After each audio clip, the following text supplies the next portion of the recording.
Hello दोस्तों, कैसे हैं आप लोग। स्वागत है आप सभी का मेरे चैनल स्टडी विथ टाइम में। इस वीडियो में हम बात करने वाले हैं वास्तविक संख्या का प्रश्नावली 1.3 के बारे में। तो इससे पहले हमें याद होनी चाहिए कि परिमेय संख्या और अपरिमेय संख्या कहते किसको हैं।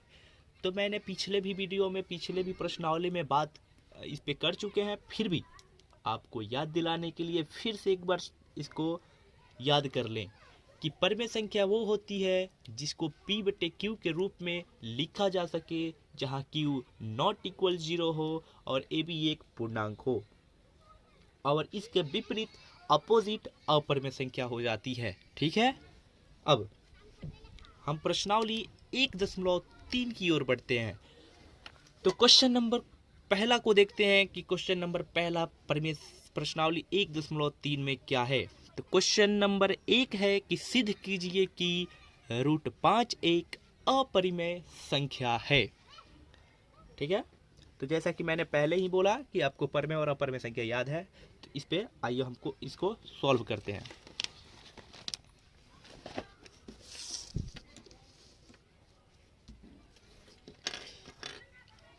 चलिए, इसमें इस जैसा क्वेश्चन करने के लिए मतलब आपको बस भाषा की ज़रूरत है, यानी इसमें कोई कैलकुलेशन नहीं है, कोई बड़ा कैलकुलेशन, बस एक छोटी मतलब कैलकुलेशन होगी, उसको ही आपको करनी है, वरना बाकी इसमें सिर्फ इसमें भाषा का ही इस्तेमाल करनी है। ठीक है, तो हम लोग क्वेश्चन को शुरू करते हैं। क्वेश्चन था कि √5 एक सिद्ध कीजिए कि √5 एक अपरिमेय संख्या है। तो इस क्वेश्चन नंबर 1 देखते हैं।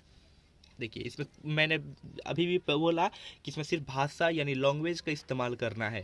तो चलिए शुरू करते हैं। लिखिए, यदि संभव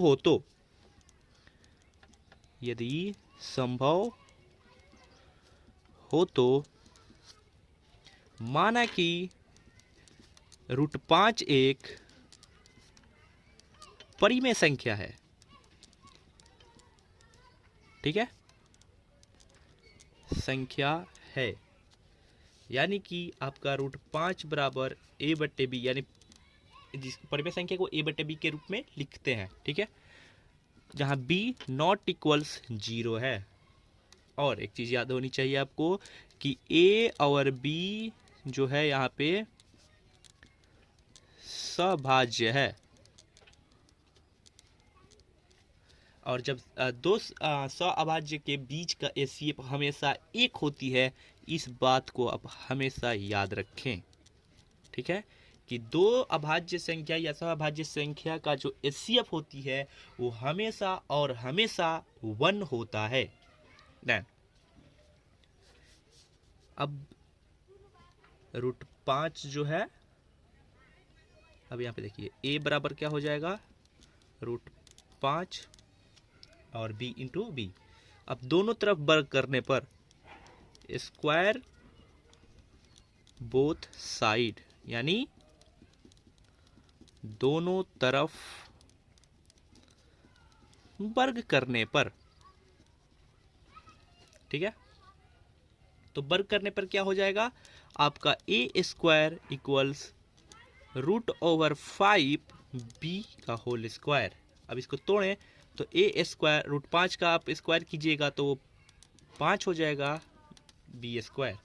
ठीक है, अब यहाँ पे देखिए, इसको आप इक्वेशन 1 लिख लीजिए। तो यहाँ पे आपका A का गुणनखंड A² का गुणनखंड 5 है, तो जाहिर सी बात है जब A² का गुणनखंड 5 है तो A का भी गुणनखंड 5 होगा। चूंकि 5 A² को विभाजित करती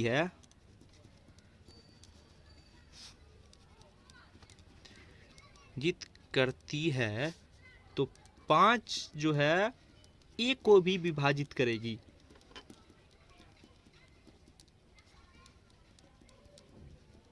मैं फिर से बोल दूं आपको कि इसमें सिर्फ भाषा का इस्तेमाल करना है। और हाँ, ये क्वेश्चन इस मतलब प्रश्नावली के हर एक क्वेश्चन वेरी वेरी इंपॉर्टेंट है, यानी एग्जाम में आना ही आना है। आपका 5 नंबर का क्वेश्चन ये है एक, ठीक है। अब देखिए यहाँ पे ये हो गया कि विभाजित करेगी। अब फिर से अब इसको आप कर लीजिए कि अब यहाँ पे अगर a बराबर 5c हो तो, ठीक, a बराबर अगर 5c हो तो यहाँ से इक्वेशन 1 से देखिए,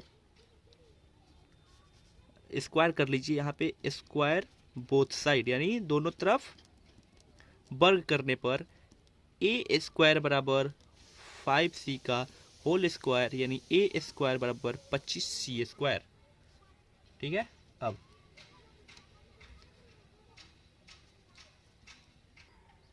अब आप समीकरण 1 से ए स्क्वायर का वैल्यू यहाँ पे रख लें तो 5b स्क्वायर बराबर 25c स्क्वायर यानी बी स्क्वायर बराबर क्या हो जाएगा आपका 5 से 25, 5 पर में जाएगा 5c स्क्वायर, क्योंकि फिर से यहाँ पे आपको ये 5 जो है बी स्क्वायर को विभाजित करती है, तो 5 बी स्क्वायर इसलिए 5 को विभाजित करेगी, को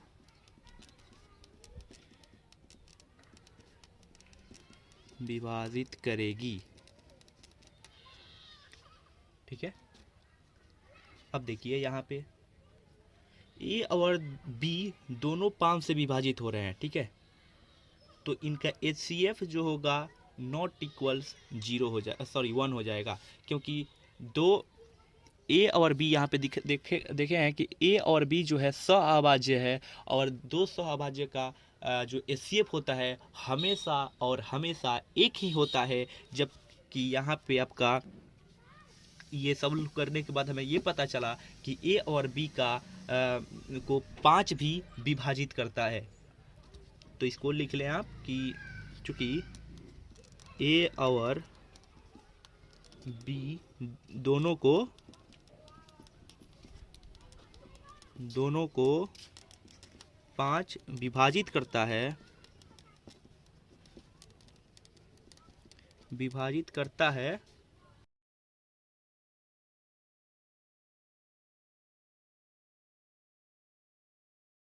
अतः ए और बी दोनों 5 को विभाजित करता है, अतः आपका HCF जो होगा नॉट इक्वल्स 1, क्योंकि हमेशा सहअभाज्य का जो HCF होता है 1 होता है, जबकि यहाँ पे ए और बी दोनों सहअभाज्य होते हुए भी इनको 5 भी विभाजित कर रहा है, इसलिए अतः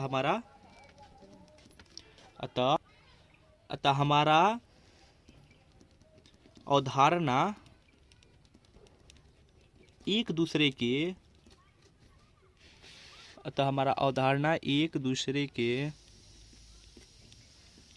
विरोधाभास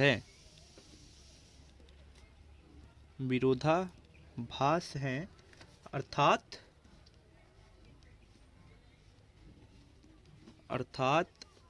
√5 एक अपरिमेय संख्या है।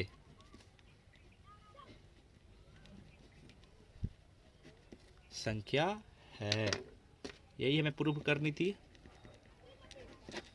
तो आपका ये कंप्लीट हो गया, ठीक है। बस इसमें आपको भाषा याद रखना बहुत ही ज़रूरी है, ठीक है। इसमें आपका सब डिपेंड करता है भाषा पे, आप भाषा इसको याद रखें, एग्ज़ाम में आप भाषा यही भाषा सेम रख लीजिएगा, एक भी नंबर आपका एग्जामिनर काटने वाला नहीं है, ठीक है। अब हम क्वेश्चन नंबर 2 की तरफ बढ़ते हैं कि क्वेश्चन नंबर 2 क्या कह रहा है कि सिद्ध कीजिए कि 3 + 2√5 एक अपरिमेय संख्या है। जैसा कि मैंने फिर से मतलब पहले भी कह चुका हूँ कि इसमें सिर्फ भाषा का ही उपयोग करना है, कैलकुलेशन बिल्कुल नाम मात्रा में है, तो आप इस भाषा को याद रखना आपको बहुत ज़रूरी है, क्योंकि आप एग्ज़ाम में भी जब तक भाषा को नहीं लिखोगे तब तक आपका पूरा वो जो है ना नंबर 5 नंबर मिलने वाला नहीं। अगर आप भाषा को लिख दिए तो इससे काटने वाला भी कोई नहीं है, ठीक है। तो पूरा आप भाषा को याद रखो एंड देन उसके बाद इसको सॉल्व करते हैं। चलिए आइए क्वेश्चन को देखते हैं। सिद्ध कीजिए कि 3 + 2√5 एक अपरिमेय संख्या है। जैसा कि मैं बोला कि इसमें सिर्फ भाषा का उपयोग करनी है, इसीलिए मैं पहले ही इसको सॉल्व कर लिया हूँ। आप सिर्फ इस भाषा को देख लो एंड देन समझ जाओ। देखो कह रहा है ना कि सिद्ध कीजिए कि 3 + 2√5 एक अपरिमेय संख्या है। तो यदि संभव हो तो माना कि 3 + 2√5 एक परिमेय संख्या है, जहां ए और जब परिमेय संख्या हो जाएगी तो a/b के रूप में लिखा जाएगा और b नॉट इक्वल 0 होगा। वह ए और बी सह अभाज्य हैं। जब सह अभाज्य हो जाएंगे तो एचसीएफ जो होगा इनका 1 हो जाएगा। अब देखिए यहाँ पे जब इनको परिमेय संख्या मान लिया गया है तो ये a/b के रूप में लिखे जाएंगे। देन इसके बाद आप इसको इक्वल्स के इधर लाइए तो माइनस में आ जाएगा। माइनस में आने के बाद फिर यहाँ पे दो मल्टीप्लाई में है, फिर इसको लाइएगा तो यहाँ पे डिवाइड में चला जाएगा। यहाँ आपका a, b 2 और 3 पूर्णांक है। यहाँ पे ये लिखा गया है कि यहाँ a, b 2 और 3 पूर्णांक है।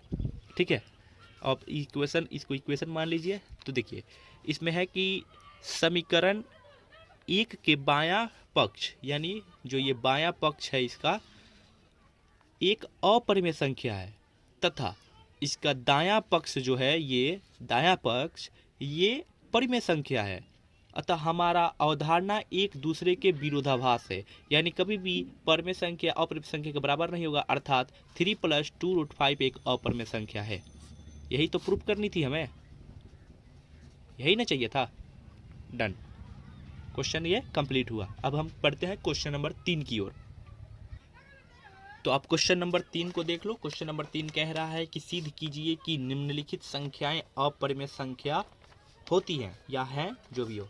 ठीक है, तो हमें ये सॉल्व करना है कि 1/2 क्या अपरिमेय संख्या है, 7/5 क्या अपरिमेय संख्या है, 6 + 2√2 क्या अपरिमेय संख्या है। तो वैसे ही इसमें सिर्फ भाषा का उपयोग करनी है। देन मैं पहले ही कर चुका हूँ, आप सिर्फ भाषा को देख लें। ठीक है, 3 का 1 नंबर क्वेश्चन। वैसे ही यदि संभव हो तो माना कि 1/2 एक परिमेय संख्या है, तो जब परिमेय संख्या होगी तो उसको a/b के रूप में लिखा जाएगा, जहाँ b नॉट इक्वल 0 होगा। और a और b सह अभाज्य हैं, तो सह अभाज्य का एचसीएफ मैंने पहले ही बताया है कि दो सह अभाज्य संख्याओं का एचसीएफ जो होता है हमेशा 1 होता है।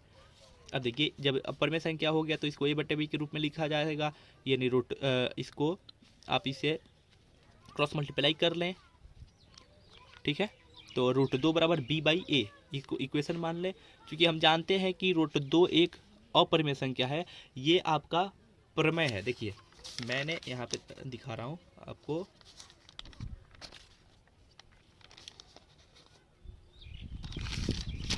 यहाँ पे देखिए सिद्ध किया गया है। यहाँ पे देखिए आपका प्रमेय 1.4 सिद्ध कीजिए कि √2 एक अपरिमेय संख्या है। तो ये आपका कंप्लीट हो गया यहाँ कि √2 एक अपरिमेय संख्या है। वहीं से इसको लिया गया है कि हम जानते हैं कि √2 एक अपरिमेय संख्या है और b/a एक परिमेय संख्या है, अतः यह एक दूसरे के विरोधाभास हैं। तो जो होगा √2 नॉट इक्वल्स b/a होगा, ये इसके √2 के बराबर नहीं होगा, अर्थात 1/2 जो होगा ये एक अपरिमेय संख्या होगा। यही तो हमें मतलब प्रूव करनी थी। तो अब प्रश्नावली 1.3 का दूसरा नंबर क्वेश्चन कर लें। अब और देखिए कोशिश कीजिए कि आप अपने से जितना हो सके आप ट्राई करो। अगर न समझ आए तो फिर समझो, और देन आप खुद से ट्राई करते रहोगे तो आप अच्छे से समझ पाओगे और अच्छे से कर पाओगे किसी भी क्वेश्चन को। ठीक है, तो क्वेश्चन नंबर हम 3 के दूसरा को देखते हैं। वही भाषा का इस्तेमाल करनी है, इसीलिए मैं पहले ही कर चुका हूँ। आप देखो, यदि संभव हो तो माना कि 7/5 एक परिमेय संख्या है, जिसको जहाँ पे अगर परिमेय संख्या हो गया तो इसको a/b के रूप में लिखा जाएगा, b नॉट इक्वल 0 होगा और a और b सहअभाज्य होंगे, इसलिए इसका HCF जो होगा वो 1 होगा। ठीक है, तो अब इसको जो होता है ना, इसमें हमेशा रूट को एक साइड रख लो और जो बिना रूट के हैं उनको एक साइड रख लो। तो √5 = a/7 भी हो जाएगा। यहाँ पे a, b और 7 पूर्णांक है, तो समीकरण के अनुसार इसका दायां पक्ष जो होगा ये दायां पक्ष हो गया, जो अपरिमेय संख्या है, यानी अपरिमेय, तथा दायां पक्ष परिमेय संख्या है, जो एक दूसरे के विरोधाभास हैं। अतः √5 जो होगा ये a/7b के बराबर नहीं होगा, अर्थात 7/√5 जो है एक अपरिमेय संख्या हो जाएगा। यही तो प्रूव करनी थी हमें। तो अब बढ़ते हैं लास्ट क्वेश्चन की ओर। लास्ट क्वेश्चन है, सिद्ध कीजिए कि निम्नलिखित का वही 6 + 2 एक अपरिमेय संख्या है। यही हमको सिद्ध करनी है। तो जैसे ये क्वेश्चन है हमारा 6 + √2, तो चलिए इसको सॉल्व कर लें। आप लोग देख लो क्वेश्चन नंबर 3 का 3 नंबर क्वेश्चन, 6 + √2 को सॉल्व करनी है, मतलब प्रूव करनी है कि क्या ये एक अपरिमेय संख्या है। तो संभव हो तो, अगर संभव हो तो हम इसको मान लें कि माना कि 6 + √2 एक परिमेय संख्या है। जब परिमेय संख्या हो जाएगा तो 6 + 2 ये a/b यानी a/b के रूप में लिखा जा सकता है, जहां b ≠ 0 होगी और a और b जो होगा सह अभाज्य होंगे।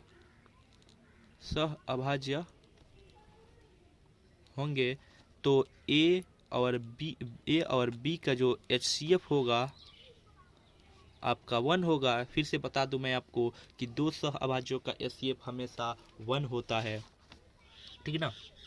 तो आप देखिए यहाँ पे रूट है, तो रूट को मैंने बोला ना कि इक्वल्स के एक साइड रूट को रखो और जो रूट से बाहर है यानी रूट के में नहीं है उनको एक साइड कर लो। तो यहाँ पे जाहिर सी बात है कि √2 को छोड़ दो और a/b का -6 कर लो। यहाँ पे इसको इक्वेशन मान लो आप, ठीक है ना। अच्छा यहाँ पे आप देख लो जो a, b और 6 है एक पूर्णांक है, एक पूर्णांक है। तो समीकरण का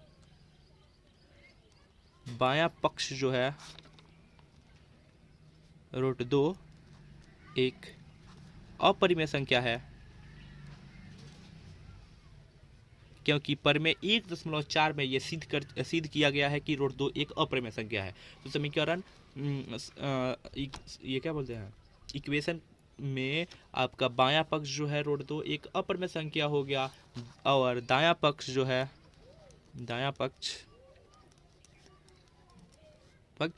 परिमेय संख्या हो गया, परिमेय संख्या है, जो कि √2 जो है नॉट इक्वल्स a/b -6, अर्थात